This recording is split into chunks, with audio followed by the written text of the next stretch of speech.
You're listening to OPIS Talks, where you'll be in on conversations with insiders in the energy, chemicals, and environmental commodities markets. Guests share insights into the latest trends and innovations, industry challenges, and much more.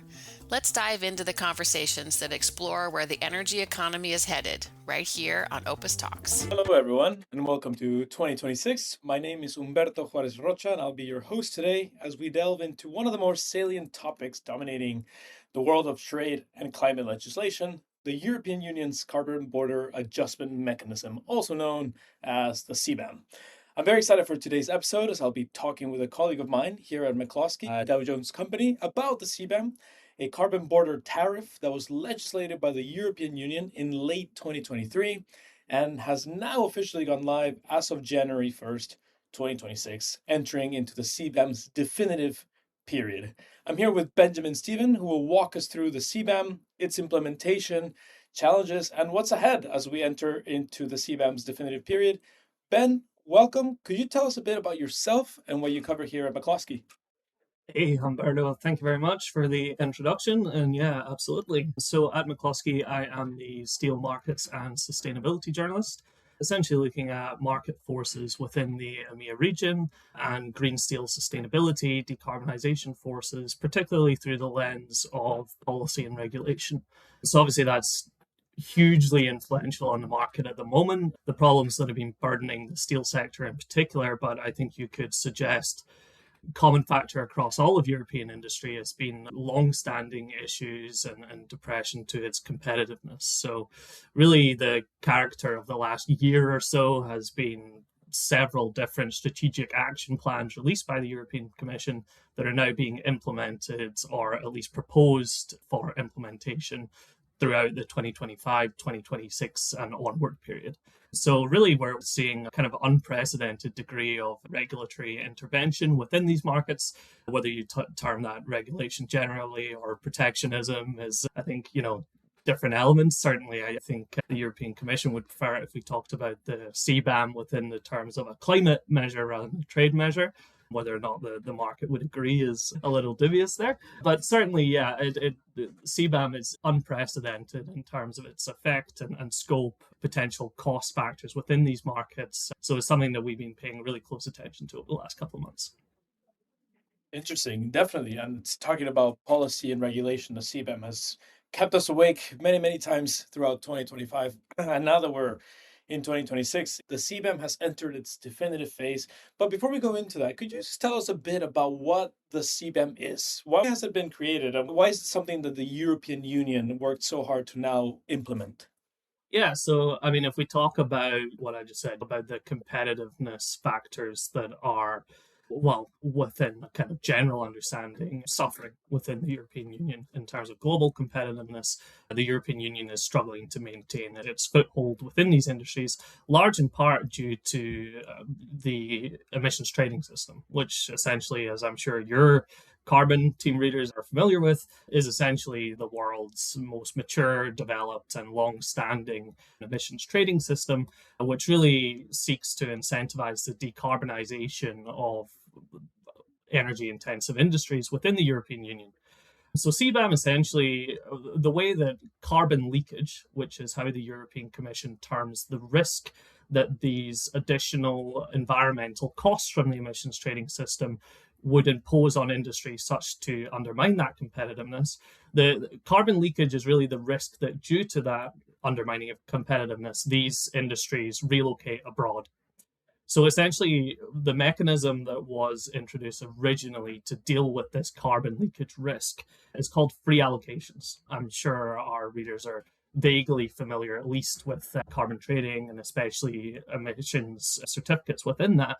But essentially, the ETS was granting emissions trading certificates for free to these energy intensive producers, such that they're not paying costs beyond what they can endure while maintaining their competitiveness on a global scale. However, when we talk about free allocations and the purpose of the overall emissions trading system, which is to wind down carbon emissions within the European Union eventually to net zero by 2050, if you're giving out, what is essentially 100% or close to the most energy intensive industries, you're granting them emission certificates for free. You can't do that forever. So essentially, this problem of competitiveness was always going to rear its head down the line as free allocations were phased out. But in order to maintain that phase out, what they've done is they've essentially mirrored the costs that will be introduced under the ETS by the winding down of free allocations at the border under CBAM.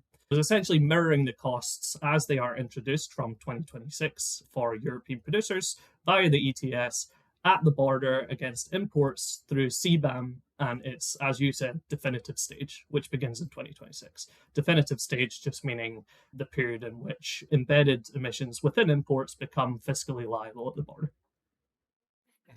Interesting. And you mentioned carbon pricing, the EU ETS. Our carbon team here at OPIS has been assessing the price in the first week of January around mid to high 80 euros per metric ton. So obviously that's a cost that I, as a steel producer in the European Union, have to think about. And Ben, I'm curious now. I'm a steel producer in the European Union. I have this carbon price on. The CBAM has entered its definitive phase. What does that mean for me as a steel producer or as someone who is importing steel into the European Union? What changes now that we're in 2026 and the CBAM has gone live? Yeah, absolutely. So there's two factors I would say have kind of changed as we moved into the definitive stage. One is the actual reporting liability for the emissions that you are importing. So the steel sector is pretty unique in the fact that it is only assessed on the basis of direct emissions, not indirect emissions. Now, during the transitional stage, as some of our listeners or subscribers would know, indirect emissions, even for the steel sector, were mandated for reporting. And moving into the definitive stage, you only have to report direct emissions values, but importantly, you'll also have to pay for those direct emissions that you import embedded into, for my purposes, steel products, but any CBAM sector, including cement, hydrogen, ammonia, fertilizers, steel, aluminium. You've got the full patrimony there of the way these costs are being passed on at the border from producers. Now, it also depends on what kind of producer you are, right? So if you're able to source all of your precursors, which are essentially input materials for your production within the European Union, then you're covered, right? You're fine. But if your input materials themselves are CBAM liable goods, then even as a producer, you're going to have to pay for those emissions at the border. Your most prescient examples would be Italian re-rollers, for example, that import slab or billet from third countries and then re-roll it into downstream hot roll coil or heavy plate products. Some of the carbon costs that they're facing on upstream material, if they cannot, verify and prove emissions data, which we'll get onto in a minute, are astronomical and almost existential, for a company's business. We've heard steel re-rollers tell us, okay, we're basically operating as though CBAM is going to, function effectively. We're going to be able to get all our emissions values without having to resort to these punitive fallback data, which again we'll go on to in a second, because if they have to resort to those fallback punitive values, they may as well close up shop today. They don't have a business case anymore. So, but really, in large in part, not only is CBAM hugely impactful across a large patrimony of EU trade, it's also existential for some of the SMEs and even larger traders that are operating within the space.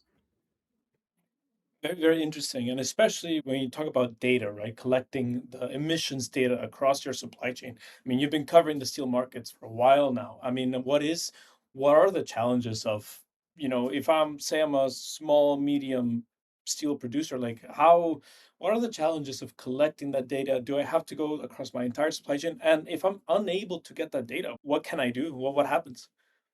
Yeah, so I guess the first thing I would say is within the steel sector, this is really kind of the first time that emissions accountability and emissions tracking has been applied at the product level rather than at the site level. The ETS itself is based on system boundaries at the installation level, whereas CBAM tries to map those values and calculations for the purposes of WTO compliance and balance, and map those same costs at the border in terms of specific products and imports. Now, the issue there essentially is that products, as they're traded in the market, and sustainability regulations come in from different angles, develop their own mechanisms essentially for assessing carbon emissions that are embedded. You can talk about life cycle analysis, you can talk about the different green steel standards that are out there. One of which, that has developed within the market is an environmental product declaration, an EPD, which represents the emissions that are contained within a product. But for all that's developed as its own separate ecosystem, because you have this aspect of WTO compliance that requires mirroring ETS costs for domestic producers accurately and equivalently to the import market, you suddenly have a disconnect in terms of what the industry has developed itself in terms of assessing carbon emissions, and then trying to impose upon that or against that an emissions accounting and trading system, the EU ETS, that's developed over the course of 20 years completely independently.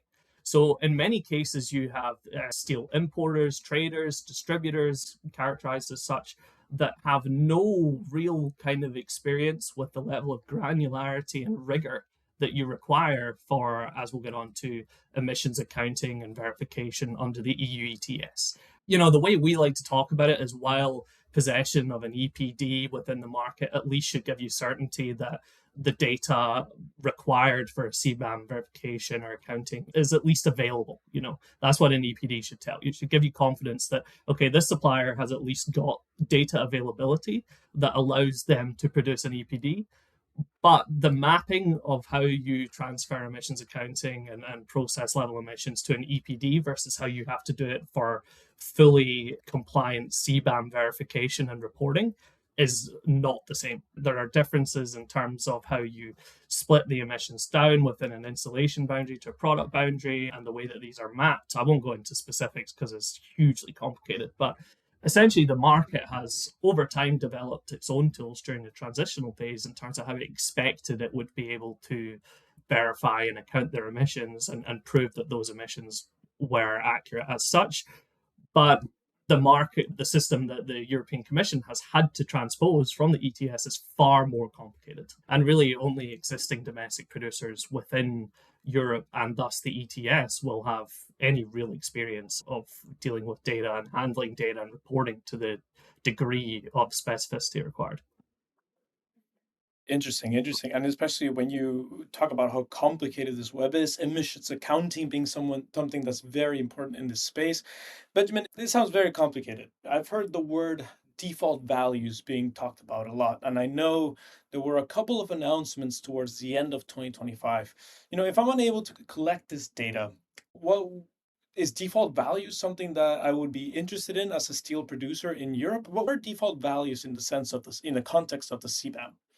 Yeah, so if we think about CBAM as I've described, that mirroring of ETS costs at the border for third country producers. So it's essentially mirroring costs for European producers for third country producers exporting into the European Union, right? If you think about it, regardless, there has to be some kind of emissions declaration by law such to assess a cost for that import.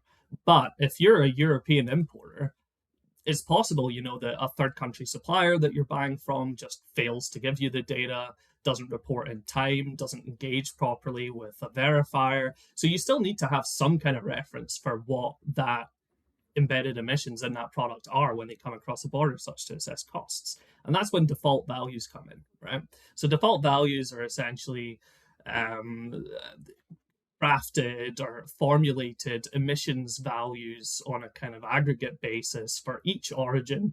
Not necessarily all of them. If they're not listed individually for an origin, you have to use even higher, more punitive values. But essentially, you are taking a dummy value for an emissions or embedded emissions within an import into the European Union in lieu of actual verified data. And that kind of goes back to what I was just saying about the differentials between how the European importers currently understand emissions accounting verifications, which is really just to kind of source an EPD and then be confident within that. They haven't really had to look behind an EPD, so to speak, for that granularity and sophistication of the data, mapping that toward a CBAM accountability framework, right? So I guess the issue essentially there, the risk is that they fail to be able to collect the actual emissions data, and then they're put onto the default values. Now, the other side of this thing is the European Commission, right? the European Commission, to be able to ensure compliance with the WTO by mirroring those ETS and CBAM costs, they essentially have to really push for a preference for actual emissions data, right? Otherwise, it's kind of the European Commission just imposing costs on the basis of their own formulations, which, due to the punitive nature of the default values, isn't necessarily a problem for European producers and industry. But at the end of the day, the purpose of the mechanism is to incentivize not only to better protections for European and domestic industry, but also to incentivize the pickup of international carbon pricing and decarbonization globally. At least, that's cited rationale partially by the European Commission. And you can see that in elements of the calculation formula, like deductions that can be made for carbon prices already paid.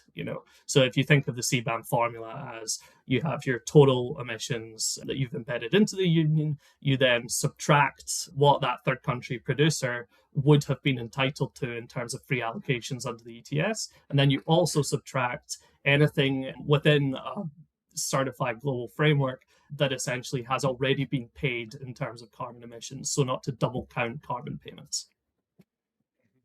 I'm very, very interesting on that, Ben. And I'm wondering, if I'm a third country steel producer and I export to the European Union, does this mean, am I going to start paying a very expensive carbon price? What if my country has a carbon price domestically? Is that subtracted from my CBAM costs? What happens if I am a steel exporter to the EU and I do have to pay a carbon price at home? Does that affect my CBAM exposure?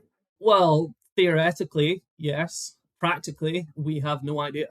Basically, it's the implementing acts that we've seen over the last couple of months really define the importer's obligation in terms of embedded emissions and what they're bringing in. It's more the accountability in terms of the actual embedded emissions themselves that are being imported, the methodology for transposing benchmarks, as we've discussed, but also in terms of that deduction in terms of free allocation. So really what they've covered at the moment in terms of technical implementing acts, which caused quite a stir over the last couple of months. We, I think, did a pretty good job of covering it on our newswires. Essentially, what you have there is the framework to transpose those values to the transposition of the ETS to CBAM, I guess, is the technical acts that they've produced at the moment. Carbon price already paid, that'll come in 2026. We don't have much guidance on when, but yeah, apparently at some point in 2026. So if you're a third country exporter at the moment, it's important to clarify as well that the third country exporter aren't going to be paying themselves. It's the importer that pays fundamentally. But of course, there'll be indirect cost offsets or potential, discounts. We've already seen that in the market from third country producers. But essentially, the answer to your question is we don't know. There is one kind of interesting aspect of it, which is downstream extension to CBAM, which was announced in December and fully unveiled. Most of the provisions will take effect from 2028. But one of the things they talked about extending was extending the scope of CBAM precursors to pre-consumer scrap. Now, pre-consumer scrap is essentially scrap that is produced through the production process as opposed to post-consumer, which is when you're like recycling a car. So it's essentially, steel that's excess after it's been cut or stamped, which is then shredded as pre-consumer scrap and can be consumed in like an electric arc furnace, for example. Now, from 2028, the European Commission has talked about extending the scope of CBAM specifically when talking about precursors to that pre-consumer scrap. Now, if there is one place on Earth that actually does have a carbon pricing system that the European Commission could not deny as a carbon price already paid, fundamentally it would have to be the ETS, right? And pre-consumer scrap, because the boundaries of the ETS are at the installation level, is included within the ETS, okay? So this has been kind of termed a loophole that pre-consumer scrap exists within the ETS as a charge that domestic producers have to pay. But for example, if you're an exporting third country electric arc furnace that's putting all this pre-consumer scrap in your furnace, electric arc furnace for the melt, when exporting that into the European Union, the importer wouldn't have to pay for the pre-consumer scrap at the moment. Whereas from 2028, they would, okay? So within the confines of carbon prices already paid, if anything, that kind of incentivizes the export of high quality European scrap outside of the European Union, which is totally contrary to the European Commission's signaling about how they want to protect these kind of high quality core scrap exports. So a lot of interesting dynamics that you can kind of explore in terms of not only CBAM today, but also CBAM down the line, in terms of how precursors, embedded emissions, and carbon prices already paid could spill out in the future. But at the moment, in terms of carbon prices already paid, we just don't know. We know the next thing that they'll produce is likely to be default carbon prices already paid, which is when you're making a declaration on those default values that we spoke about before.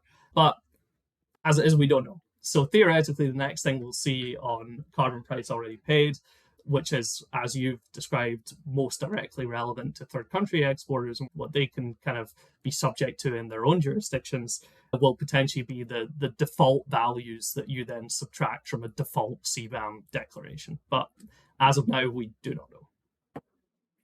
Got it. It's fascinating to see the intersection of so many things, from scrap steel to other goods, and especially the extension of the CBAM scope down the line. And as we progress, you mentioned other products. Thank you so much, Ben. And just to finish the podcast, I'm really curious. Even in the first week of January, there was already talk and proposals from certain EU member states about potentially exempting fertilizers, which is a CBAM covered sector already, about potentially excluding it from the CBAM. I mean, we're in the first week of the CBAM definitive phase. Do you see this affecting steel? Do you see this happening? What are your thoughts focusing on a sector that's covered by CBAM and hearing talk about proposals to potentially exempt this? Yeah, so I mean, obviously, my experience of other sectors is, limited. Obviously, my expertise there, because I am covering the steel sector specifically. But I would say that the steel sector perhaps was one of the better prepared for CBAM, and that should not be a positive sign. That is a negative thing, because they were not well prepared. But my understanding and visibility of other sectors is that it's possible they were even less prepared. So we are seeing, and within the downstream extension proposal that I spoke about a minute ago and you alluded to in December, they did introduce mechanisms that would essentially allow them to fully exclude, on a retroactive basis, entire sectors from CBAM. And that's being discussed already in terms of fertilizers. I think in terms of fertilizers, it's due to opaqueness across the supply chain and difficulties in accessing granular emissions data.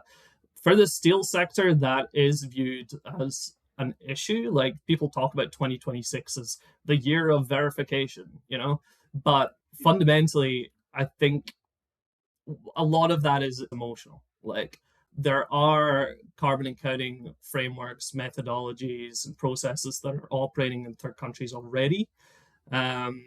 And I think the risk really for steel importers is more to do with the willingness of steel exporters to meet these obligations. For example, there's a lot of concern about imports from China and whether Chinese steel producers are going to be willing or even able to give third country verifiers the degree of access that's required to be able to be certain of a verification from the European Union's perspective. So there's a lot of dynamics that are going to be unfolding over the course of this year in terms of preparedness for CBAM. And that's not even getting into, when actual payments come due in 2027 next year. I mean, we can go into the dynamics of this a little bit, but just to sum it up, in 2027, from the start of the year, importers will have to verify their emissions, calendar emissions for 2026. Okay. By the end of Q1, they'll start buying certificates, not only for 2026, but also they have to buy them on a rolling basis for 2027. The reference periods for the pricing for 2026 and 2027 are different. And also, certificates are not surrendered until September of that year. So if you think 2026 looks fun, we're going to need to do a lot of practice over the next 367 or whatever it is, or 76. Don't get me on my maths there. But yeah, essentially, this year is going to be chaotic. It's going to be high pressure. We're hopefully going to see some interesting developments in trade flows and supply chains that we can track on our side. But also, this is a long-standing thing. It's a long-standing factor within the market and a driver in whatever direction your kind of cards fall on within the CBAM debate. Absolutely, Ben. And thank you so much for being on the podcast. I look forward to reading more about your coverage of steel, coverage of CBAM, its implementation challenges, and more. I've learned a lot today, and I hope our readers and audience can also get a lot of insights from your work, your coverage, and especially as we continue into what is now the CBAM submitted phase. Ben, I want to thank you for being on the podcast, and we look forward to talking with you more later this year. Yeah, thanks so much, Humberto.